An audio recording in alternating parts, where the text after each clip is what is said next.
ప్రభువా, నా జీవితంలో ఎప్పుడు వెలుగు వస్తుంది? నా ప్రార్థనలకు ఎప్పుడు జవాబు దొరుకుతుంది అని నువ్వు అడుగుతున్నావా? నిరాశలో ఉన్నావా? భూమి నిరాకారంగా ఉన్నప్పుడు అది పనికిరానిదిగా అనిపించింది.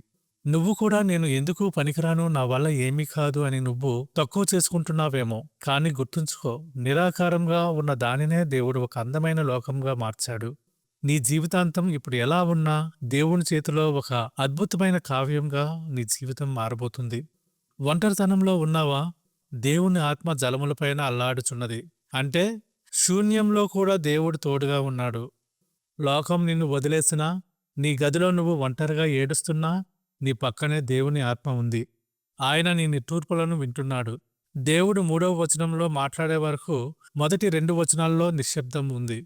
ఒక్కోసారి దేవుడు మౌనంగా ఉన్నట్లు అనిపిస్తుంది, కానీ ఆ మౌనంలోనే ఆయన గొప్ప కార్యాన్ని సిద్ధపరుస్తాడు.